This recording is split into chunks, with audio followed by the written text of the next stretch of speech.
Gente, tem gente que fala assim, existe, pastor, casa mal assombrada?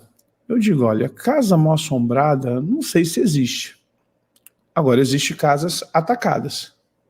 E aí você vai entender que sinais eu tenho de batalha espiritual na minha casa. Quais são os sinais que eu posso identificar na minha casa de que eu estou passando por batalha espiritual? Mas casa, o diabo não ataca ser humano? Claro que ataca ser humano, mas entenda, o domini, o senhor, o senhorio, é domini do domus. O que é domus?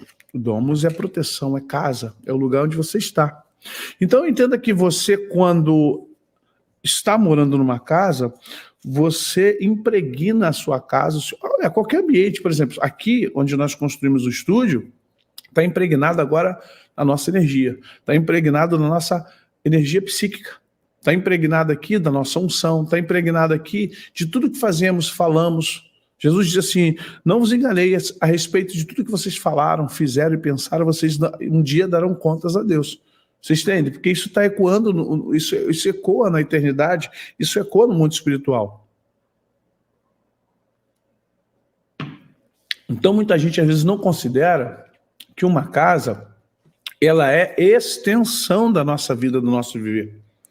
É onde você dorme, onde você come, onde você está, onde você tem emoções, onde você fica com raiva, alegre, magoado, chateado, é onde você chora na presença de Deus, é onde você chora de tristeza, é onde você fica magoado.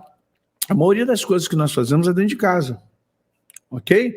Então, nós vamos entender que a nossa casa, ela não está sendo atacada, mas a nossa casa está nos mostrando que estamos sendo atacados. Essa é a verdade que você precisa entender. A casa, assim como outros objetos que vamos ver aqui, ela figura e transfigura o que está acontecendo conosco. Ela consegue definir para a gente, se a gente tiver a capacidade, a expertise, de entender que alguma coisa está errada, que alguma coisa não está certa, que alguma coisa está ocorrendo conosco e nós não estamos vendo justamente o que está acontecendo aqui. Aqui. Isso, eu tenho que espelhar esse negócio aqui. Jesus tem misericórdia, que espelha de um jeito, outro do outro. Então o que acontece? Quando você para pensar, quando você parar para pensar que você fala assim, pô, mas eu não vivo em pecado, eu não estou em pecado, o que está acontecendo? Não é questão de pecado, não. Quando você está em batalha espiritual, algumas coisas interessantes acontecem. Aí a gente pergunta, é casa mal assombrada? Olha, a casa pode não estar mal assombrada, mas ela pode estar... Eu já cansei de orar lugares, escolas, hospitais, presídios, hospitais psiquiátricos, igrejas, terrenos, e ver manifestações assim bem estranhas, bem esquisitas. Eu poderia fazer um livro para vocês falando sobre manifestações sobrenaturais, né? Se fosse fora da igreja, eu ia chamar de poltergeist. Eu já orei num lugar onde a porta bateu, a gente estava orando assim, sem vento, né? Você estava orando, parará, daqui a pouco, aquela pancada. Sabe aquele pancadão? Aí tu olha assim, todo mundo se assustou, mas cadê o vento? Não, o vento. Aí é engraçado, falando que é o vento. Aí a menininha falou assim, não ventou nada. Foi algo que veio e empurrou. A menininha, eu falei, você viu, filha? Ela, eu vi. Eu falei, o que você viu? Ela, um troço, um vulto preto batendo assim. Eu falei, tá vendo? A gente pensa que não, mas a criança viu. Em outra situação, eu me lembro que enquanto orávamos numa cobertura, em cima do cobertura, o último andar, né, de um prédio, e de repente, como se tivesse alguém martelando. E os donos da casa ficaram assim achando estranho, olhando para cima, e baque. Aí mandaram para ir lá ver, chamaram lá o zelador para ver se alguém estava fazendo alguma obra, mas ninguém avisou nada. Condomínio, está fazendo o quê? Não tinha ninguém. E aí por aí vai, você vai ouvindo histórias assim, por quê? Na verdade, quando isso chega a ocorrer, entenda que é porque já há algum espírito maligno ali, já está ali tomando meio que conta, sabe? E, infelizmente, quando você vai ver, isso, prato e copo, Leonardo, quebra que é uma maravilha. Sim, panela, é verdade, as pessoas pensam que é brincadeira. Sim, quebra sozinho, vidros, gente, já vi portas libertando, já falei isso uma vez, gente libertando uma menina, uma moça, uma mulher, de uma feitiçaria, de bruxaria, a porta da igreja estourou, estilhaçou sozinha, e eu vi o demônio na hora quando ele apareceu, com irritado, com muita raiva. Então você vai ver que, na verdade, tudo isso é passível, sim.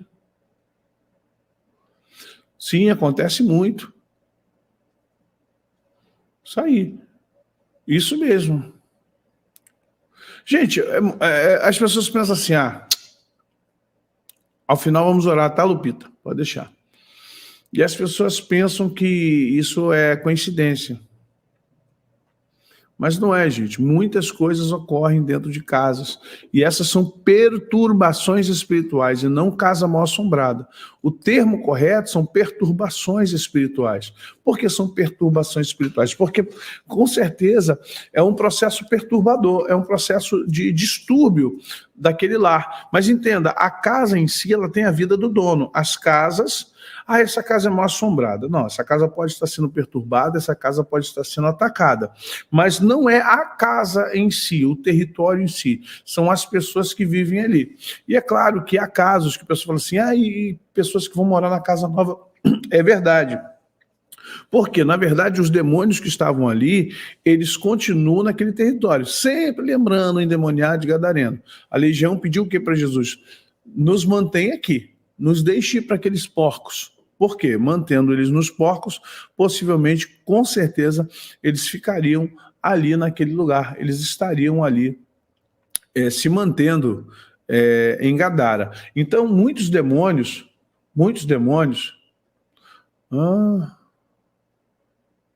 Não consegui, não cheguei a pegar não, Ana Cruz. Muitos demônios continuam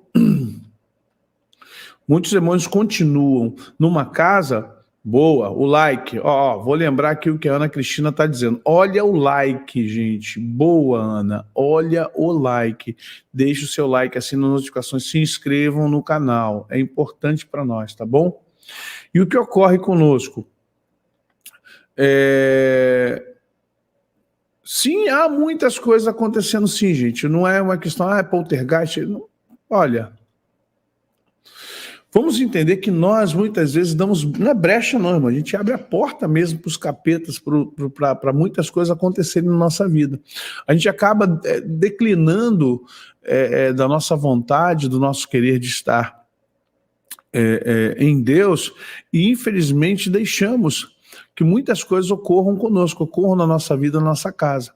E nós precisamos compreender precisamos ter sensibilidade de saber quando estamos sendo atacados, observados, quando a nossa casa está sendo atacada, quando há bloqueios espirituais. E é isso que a gente tem que falar. Na verdade, você está entrando nos... Olha aqui, ataques espirituais, infiltrações. É um dos primeiros... vou dar a vocês uma das primeiras coisas que ocorrem, que aparecem, são essas infiltrações. Infiltrações de quinas, infiltrações de teto, infiltrações... E são feias, são aquelas infiltrações muito feias. Eu cheguei aqui no escritório nosso, aqui onde nós estamos agora, a primeira coisa que eu percebi foram algumas infiltrações. Tudo bem, tem a questão técnica, gente, eu trabalho com reforma, tenho uma equipe de reforma, há coisas que lajes que não foram bem impermeabilizadas, né? O pessoal faz parede germinada, aí como em São Paulo o pessoal gosta de falar germinada, né? Uma com a outra, colado, não fez o isolamento correto, com as fitas, com prime, tudo isso a gente sabe, eu pelo menos sei, não vou entrar numa de achar que tudo quanto é infiltração é demônio. Porém, a água é o elemento mais sensível. A água é o elemento mais sensível em batalha espiritual. Porque você vai ver o seguinte, quando é que eu sei que essa infiltração não é uma infiltração técnica, não é uma infiltração de uma infiltração decorrente de uma falha, um telhado onde as telhas, né, furaram, quebraram, e a partir daquele momento... Primeiro, que você vai notar uma coisa, você não tinha essa infiltração até que... Preste atenção onde está a percepção. Eu não tinha infiltração na minha casa até que... Quando começou isso? Vocês entendem?